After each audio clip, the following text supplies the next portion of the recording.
All right. So, hey, Chris. Hey, Chase. So, why don't you tell these people how we met? Okay. I moved to Charlotte about a year ago, and I wanted to find some live music. I started wanting to make my own music, and so I was looking for an open mic night, and I found open mic night at Tommy's Pub, which was pretty cool. You liked my defund social media shirt, and yeah, you know, right. that's decided I wanted to come back and play a couple songs, and I did, and then I've been coming back since then. And we've been talking about some projects to work on together too. So yeah.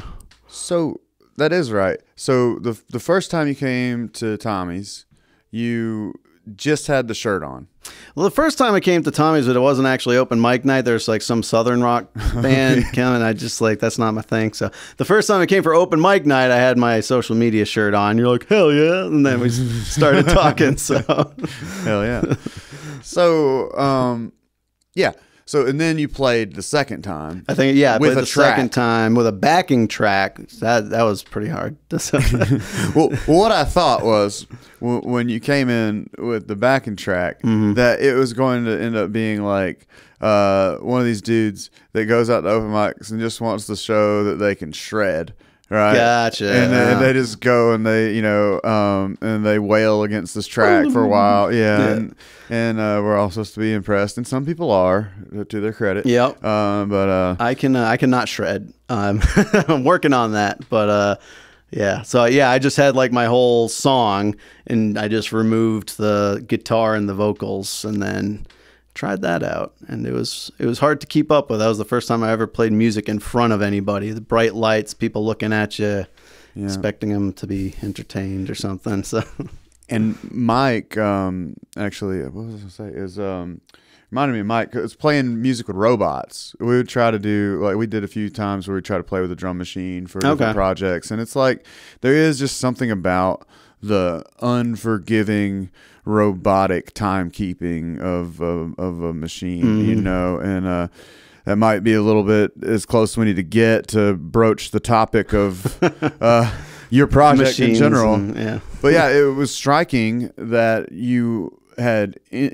produced your own track. That wasn't my immediate reaction. I didn't think that you would have produced your own track. I thought it was going to be like a backing track, and then you'd actually, before you'd even went to your first open mic, had sat down in the studio and figured out your vocal melodies by playing guitar riffs, and had just been sort of studying all this on your own and putting it together so that you could articulate a better version of, or the prequel to, this book that you wrote and self-published. Yes. Yeah. So, I mean, yeah, for me, I'm trying to tell a story. I think fiction is very powerful, especially fiction is very powerful for society. And so you can tell a story and make people think about something, and so when I wrote that book, I wrote that a few years ago, and it's all about the contrast between the digital world that's coming up, virtual reality, augmented reality, that kind of stuff, and the real world. And then when I published that, I said, okay, what's next? And so I wanted to write a prequel to that. That book's 2100. It takes place in the year 2100. And so I wanted to write a story about kind of what's happening now, or maybe in a couple of years. What conflicts are we as a species going to be going through as we see more and more overtaking of our normal lives with digital measures? So I think that's something that's on everybody's mind right now. And so I've decided to, I actually wanted to first make it a graphic novel, a comic book, but I could not get any artists to commit to me, or I don't know, I couldn't make that work. So I went from a graphic novel, then I was like, oh, maybe I could do like videos, like, oh, music videos. I've always wanted to do music. I tried to be in a band back when I was in the Navy. I had a Scandinavian death metal band called Fluid Hammer. I was the only member in it, and but that fell apart, obviously. And so I've always been interested in the idea of making my own music. And so a couple of years ago, I started taking online guitar lessons to get better at guitar, and I just started putting some things down. It's easier for me to write the lyrics. like I wrote the book, I can write the lyrics. I know some people have trouble with that. I have more trouble with the making the music side of it. So that's what I started practicing on. I have a bunch of lyrics written, and I just started. Yeah, I used to take that approach a lot too, where I would have just lots of bodies of text, like lots of lyrics that I'd written about different themes, and I had my own sort of larger project that I was trying to piece together. And it is very, very much more easy to put your thoughts together when you have some grounding concept, something, some overall story you're trying to tell, or some universe that you're within. And what I feel with yours, like your fictional future is like clearly just like 1984 was, or something like that. It's just a logical progression from where we are now. So with the prequel, can you tell us a little bit about how your character is experiencing or don't give too much away, but perhaps elucidate some of the themes about losing yourself or losing touch with society, because society is moving on to embrace this technology that's ultimately sort of vivisecting your experience. Yeah, so I think that is something we're experiencing now, where you see people walking around all day looking at their phones. You see so much stuff on social media.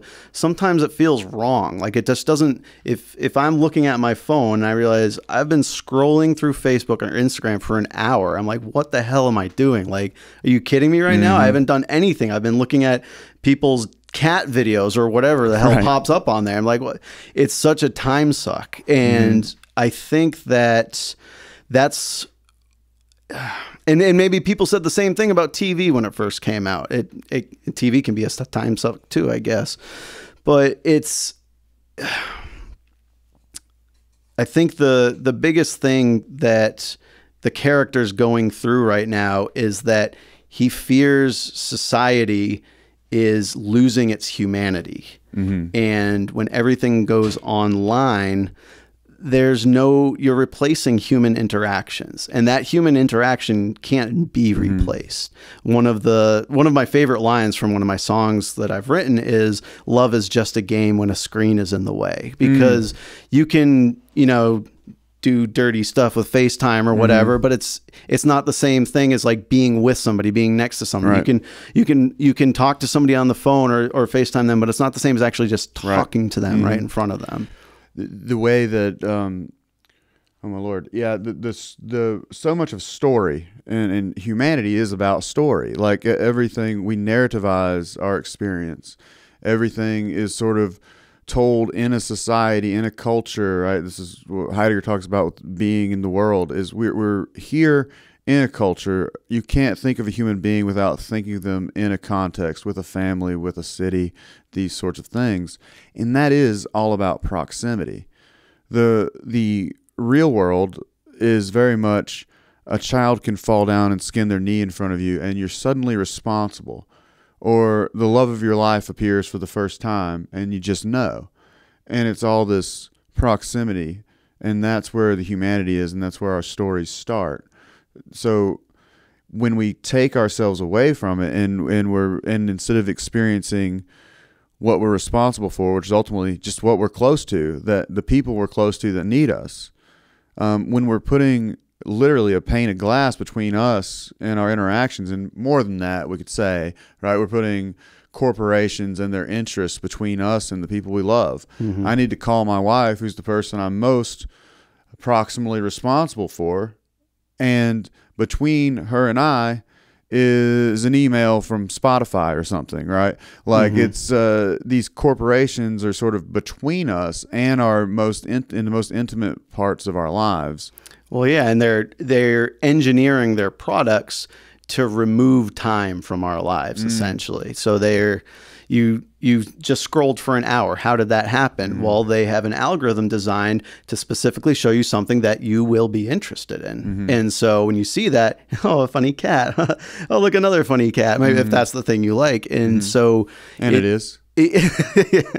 So it literally is, engineered to be taking your time away from you, because that's how they get paid.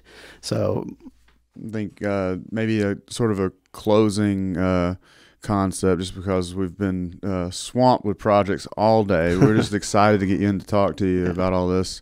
What you're saying about time. That's a lot of what Briarcliff Sessions is about, and why our open mics run the way they do, and why we're doing what we're doing with who we're doing it with, is that whereas phenomenologically speaking, like subjectively, you and I have different experiences of time. If I'm nervous, maybe time is going really fast. If I'm really excited, and then if I'm miserable and bored, it might go really slow. But for us to play music, we have to be in the same time. We have to be synced with one another. And so we want to create that community. And that's exactly what Briarcliff Sessions is about. So let's tell stories. Let's tell them in this time and in this place. And I like that. And I want to do that together. And we'll let everybody know when they're ready, when we're ready for them to know how we're going to tell this story of yours. That's right. Got a big story to tell. Hell yeah. Hell yeah.